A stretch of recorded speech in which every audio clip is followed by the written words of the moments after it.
ಹೀಗೆ ಬಿಸಿ ಬಿಸಿ ಮೆಣಸಿನಕಾಯಿ, fried rice, golgappa, gobi manchurian, pulao, panipuri, masala Puri, ತರವೇವಾರಿ ಆಹಾರ ಪದಾರ್ಥಗಳನ್ನು ಚಪ್ಪರಿಸಿಕೊಂಡು ತಿನ್ನುತ್ತಿರುವ ವಿದ್ಯಾರ್ಥಿಗಳು. ಈ ದೃಶ್ಯಗಳೆಲ್ಲ ಕಂಡುಬಂದದ್ದು ಚಿಕ್ಕಬಳ್ಳಾಪುರ ನಗರದಲ್ಲಿ ಇರುವ ಬೆಸ್ಟ್ ಪದವಿ ಕಾಲೇಜಿನಲ್ಲಿ. ಶನಿವಾರ ಕಾಲೇಜಿನ ವಿದ್ಯಾರ್ಥಿಗಳಿಂದ ವಿದ್ಯಾರ್ಥಿಗಳಿಗಾಗಿ ವಿದ್ಯಾರ್ಥಿಗಳಿಗೋಸ್ಕರ ನಳಪಾಕ ಹೆಸರಿನಲ್ಲಿ ಆಹಾರ ಮೇಳವನ್ನ ಕಾಲೇಜಿನ ಆಡಳಿತ ಮಂಡಳಿ ಆಯೋಜನೆ ಮಾಡಲಾಗಿತ್ತು. ಕಾರ್ಯಕ್ರಮಕ್ಕೆ ಸರ್ಕಾರಿ ಮಹಿಳಾ ಕಾಲೇಜಿನ ಪ್ರಾಂಶುಪಾಲರಾದ ಚಂದ್ರಯ್ಯ ಚಾಲನೆ ನೀಡಿದ್ದಾರೆ.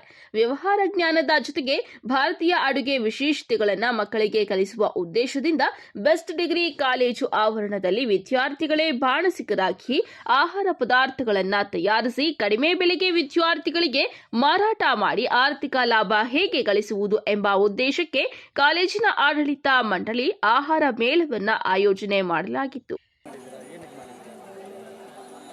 ಸೊ ನಮ್ಮಲ್ಲಿ ಪ್ರತಿ ವರ್ಷ ಈ ಥರ ಪಠ್ಯೇತರ ಚಟುವಟಿಕೆಗಳು ಮಾಡ್ತಾ ಇರ್ತೀವಿ. ವರ್ಷ ಪೂರ್ತಿ ತರಗತಿಯಲ್ಲಿ ಪಾಠ ಪ್ರವಚನಗಳಲ್ಲಿ ಮುಳುಗಿರ್ತಾರೆ ಹುಡುಗರು. ಸೊ ಪುಸ್ತಕದಲ್ಲಿ ಓದಿ ಪರೀಕ್ಷೆಗಳು ಬರೆದು ವಿದ್ಯಾರ್ಥಿಗಳು ಎಲ್ಲ ವಿಧದಲ್ಲೂ ಮುನ್ನೆಲೆಗೆ ಬರಬೇಕು ಅಂತಂದರೆ ಪಠ್ಯದ ಜೊತೆಗೆ ಈ ಥರ ಪಠ್ಯೇತರ ಚಟುವಟಿಕೆಗಳಲ್ಲೂ ಕೂಡ ಭಾಗವಹಿಸಿದಾಗ ಮಾತ್ರ ಮತ್ತು ಮಾತನಾಡೋದು ಕಲಿಬೇಕು. So speaking skills, communication skills ಇಲ್ಲ ಅಂದರೆ ಖಂಡಿತ ಅವರು ಉನ್ನತ ಮಟ್ಟಕ್ಕೆ ಬೆಳೀಲಿಕ್ಕೆ ಕಷ್ಟವಾಗ್ತದೆ.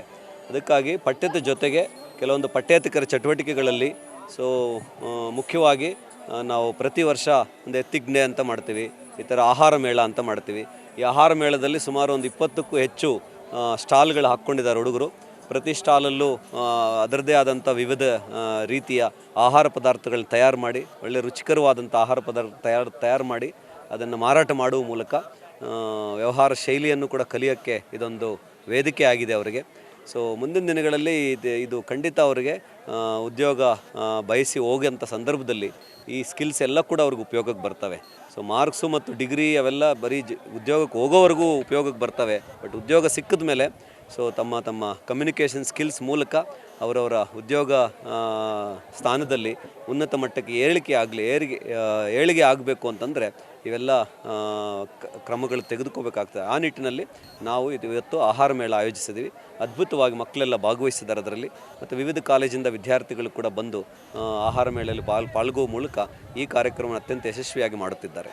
ಇನ್ನು ಆಹಾರ ಮೇಳದಲ್ಲಿ ವಿದ್ಯಾರ್ಥಿಗಳು ವಿವಿಧ ಬಗೆಯ ಖಾದ್ಯಗಳನ್ನು ಸವಿದರು. ಕಾಲೇಜು ಆವರಣದಲ್ಲಿ 24 ಅಂಗಡಿ ಮಳಿಗೆಗಳ ಮೂಲಕ ಇಡೀ ದಿನ ವಿದ್ಯಾರ್ಥಿಗಳು ಸ್ಥಳದಲ್ಲಿಯೇ ತಯಾರಿ ಮಾಡಿದ ತಾಜಾ ತಿಂಡಿಗಳನ್ನು ಮಾರಾಟ ಮಾಡಿದರು. ಕಾಲೇಜಿನ ಆಡಳಿತ ಮಂಡಳಿಯೂ ಕೂಡ ವಿದ್ಯಾರ್ಥಿಗಳಿಗೆ ಆಹಾರ ತಯಾರಿಕೆಗೆ ಸಾಥ್ ನೀಡಿದರು. ಸ್ಟಾಲ್ನಲ್ಲಿ ತಮ್ಮ ವಿದ್ಯಾರ್ಥಿಗಳು ತಯಾರಿಸಿದ ಆಹಾರ ಪದಾರ್ಥಗಳನ್ನು ಮಾರಾಟ ಮಾಡಿ ಹೋಟೆಲ್ ಉದ್ಯಮದಿಂದ ಹೇಗೆ ಆರ್ಥಿಕ ಲಾಭ ಗಳಿಸಬಹುದು ಎಂಬುದನ್ನು ತಿಳಿಸಿಕೊಟ್ಟರು. ಹಾಗೆ ವಿದ್ಯಾರ್ಥಿಗಳು ಕೂಡ ಸ್ನೇಹಿತರ ಜೊತೆಗೂಡಿ ಒಂದು ದಿನದ ವ್ಯಾಪಾರ ಮಾಡಿ ಖುಷಿ ಪಟ್ಟರು. ಅನುಷಾ ನನ್ನ ಹೆಸರು. ನಾನು ಬೆಸ್ಟ್ ಡಿಗ್ರಿ ಕಾಲೇಜಲ್ಲಿ ಓದ್ತಾ ಇದ್ದೀನಿ. ನಾನು ಫುಡ್ ಫೆಸ್ಟಿವಲಿಂದ ತುಂಬ ಖುಷಿ ಇದ್ದೀನಿ, ಯಾಕಂದರೆ ಫ್ರೆಂಡ್ಸ್ ಜೊತೆ ಮಾಡ್ತಾ ಇದ್ದೀನಿ ಆ್ಯಂಡ್ ವೆರಿ ಹ್ಯಾಪಿ. 22 ಸ್ಟಾಲ್ಸ್ ಇದ್ದಾರೆ, ಡಿಫ್ರೆಂಟ್ ಐಟಮ್ಸ್ ಸಿಗ್ತಾ ಇದ್ದಾರೆ ಆ್ಯಂಡ್ ಅವ್ರಿಗೆ ಬಿಸ್ನೆಸ್ ಮಾಡೋ ಆಪರ್ಚುನಿಟಿನೂ ಸಿಗುತ್ತೆ, ಮುಂದೆ ಫ್ಯೂಚರ್ಗೆ ಇದಾಗೋದು ಸಿಗುತ್ತೆ ಆ್ಯಂಡ್ ಇದು ಫುಲ್ ಹ್ಯಾಪಿ ಆಗಿದ್ದೀನಿ. ನಾನಂತೂ ಫುಲ್ಲು ಖುಷಿ. ನಾವು ಫ್ರೆಂಡ್ಸ್ ಜೊತೆ ಸ್ವೀಟ್ ಬೀಡ, ನಿಪ್ಪಟ್ಟು ಮಸಾಲ, ಪಾನಿಪುರಿ ಮತ್ತು ಇದು ವಾಟರ್ ಮಿಲನ್ನು ಅಷ್ಟೇ ಸರ್. ಫುಲ್ ಖುಷಿ ಆಗ್ತೈತೆ. ಕಾಲೇಜ್ ಬಂಕ್ ಹೊಡೆದಿಲ್ಲ, ಕಾಲೇಜಲ್ಲೇ ಮಾಡ್ತಾ ಇದ್ದೀವಲ್ಲ, ತುಂಬ ಖುಷಿ ಐತೆ. ಇಲ್ಲಿ BCAಗೆ ಫ್ಯಾಕಲ್ಟಿಯಾಗಿ ವರ್ಕ್ ಮಾಡ್ತಾ ಇದ್ದೀನಿ. ನಮ್ಮ ಸ್ಟೂಡೆಂಟ್ಸಲ್ಲಿ ಇವತ್ತು ಕಾಲೇಜಲ್ಲಿ ಫುಡ್ ಫೆಸ್ಟ್ ಅಂತ ಮಾಡ್ತಿದ್ದಾರೆ. ಎಲ್ಲ ಸ್ಟೂಡೆಂಟ್ಸು ಪಾರ್ಟಿಸಿಪೇಟ್ ಮಾಡ್ತಿದ್ದಾರೆ. ಅಂದರೆ ಎಲ್ಲರೂ ಡಿಫ್ರೆಂಟ್ ಆಗಿ ಯುನಿಕ್ ಆಗಿ ಮಾಡ್ತಿದ್ದಾರೆ. ಒಂದೊಂದು ಸೆಕ್ಷನ್ಗೆ ಅವ್ರಿಗೆ ಯಾವ ಥರ ಬೇಕೋ ಆ ಥರ ಮಾಡ್ತಿದ್ದಾರೆ. ತುಂಬಾ ಚೆನ್ನಾಗಿದೆ. ಎಲ್ಲ ಟೇಸ್ಟ್ ಮಾಡ್ಕೊಂಡು ಹೋಗ್ತಾ ಇದ್ದೀವಿ. ನೋಡಬೇಕು ಇನ್ನು ಹೆಂಗಾಗತ್ತೆ ಅವ್ರ ರಿಸಲ್ಟ್ಸು ಮತ್ತು ಅವರು ಯಾವ ಥರ ಸ್ಕಿಲ್ಸ್ನ ಇಂಪ್ರೂವ್ ಮಾಡ್ಕೊಳ್ಳೋದಕ್ಕೆ ಅಂತಲೇ ಈ ಫಂಕ್ಷನ್ನ ಆರ್ಗನೈಸ್ ಮಾಡಿರೋದು. ಅನುಷಾ ಅಂತ ಸೆಕೆಂಡ್ ಇಯರ್ ಬಿ.ಕಾಮ್. ನಮ್ಮ ಕಾಲೇಜಲ್ಲಿ ಇವತ್ತು ಫುಡ್ ಫೆಸ್ಟ್ ಮಾಡ್ತಾರೆ. ತುಂಬ ಖುಷಿ ಆಗ್ತಾ ಇದೆ. ಚೆನ್ನಾಗಿ ವ್ಯಾಪಾರನೂ ಆಗ್ತಾ ಇದೆ. ಯಾವಾಗೂ ಕ್ಲಾಸ್ ಅಂತ ಅಂದ್ಕೊಂಡಿರ ಇವಾಗ ಒಂಥರ ಫ್ರೀ ಮೈಂಡ್ ಥರ ಇದೆ. ನಾವು ಇವಾಗ ಕಾಮರ್ಸ್ ತಗೊಳೋದ್ರಿಂದ ಬಿಸ್ನೆಸ್ ಹೆಂಗೆ ಮಾಡಬೇಕು ಮುಂದೆಗೆ ಅಂತ ಕೂಡ ಗೊತ್ತಾಗ್ತಾ ಇದೆ.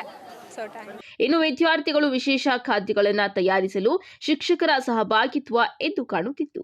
ಮಕ್ಕಳು ಮಾರಾಟ ಮಾಡುವ ಆಹಾರ ಪದಾರ್ಥಗಳಿಗೆ ಆರ್ಥಿಕ ವ್ಯವಹಾರ ಮತ್ತು ಅಡುಗೆ ಪದಾರ್ಥಗಳನ್ನು ಹೇಗೆ ತಯಾರಿಸಬೇಕು ಎಂಬುದರ ಬಗ್ಗೆ ಶಿಕ್ಷಕರು ಮಾರ್ಗದರ್ಶನ ನೀಡಿದ್ದು ವಿಶೇಷವಾಗಿತ್ತು. ಕ್ಯಾಮರಾಮನ್ ಪ್ರವೀಣ್ ಜೊತೆ ಕಳವಾರ ಅರುಣ್, MMTV ನ್ಯೂಸ್, ಚಿಕ್ಕಬಳ್ಳಾಪುರ.